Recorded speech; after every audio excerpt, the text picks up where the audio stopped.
paano magkaroon ng digital LED text signboard sa ating mobile phone. So okay guys, simulan na natin. So ang gagawin nyo lang is punta lang kayo sa Play Store ng inyong mobile phone at i-search nyo ang digital LED signboard at itap nyo yung install button.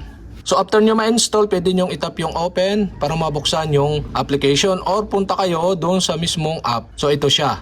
Buksan nyo lang yung application at ganyan ang lalabas guys, yan. So may nakalagay dito enter your text. So pag gusto nyo itong paltan, tap nyo ito, tapos i-edit nyo lang. So sample natin, lagay natin is welcome. Yan, tap nyo yung set dito sa baba, yung set button, tapos yan, nakaset na ay welcome.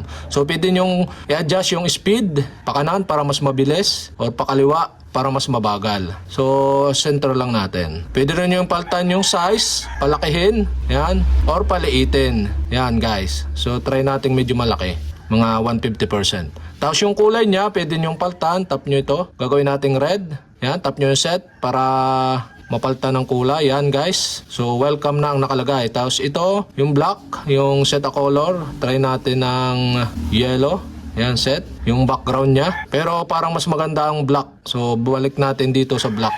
At yan guys, ready na yung ating digital LED text signboard. Yan. Tap nyo lang itong start button dito. At yan na nga guys. Okay na. Ito na siya. Yan. Welcome. Ang nakalagay. Welcome. At isa pa is, so pwede mo siyang i-share sa Messenger, pwede nyong i-save sa inyong phone. So ituturo ko sa inyo, okay?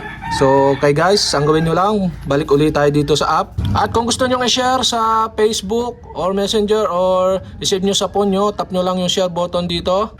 At preparing siya ng file. So wait nyo lang hanggang mag 100%.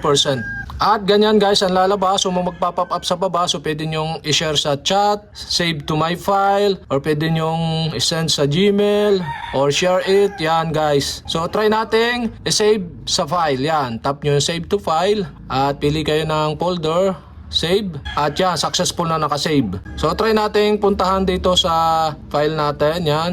At ito siya guys. So open natin. Yan, ito.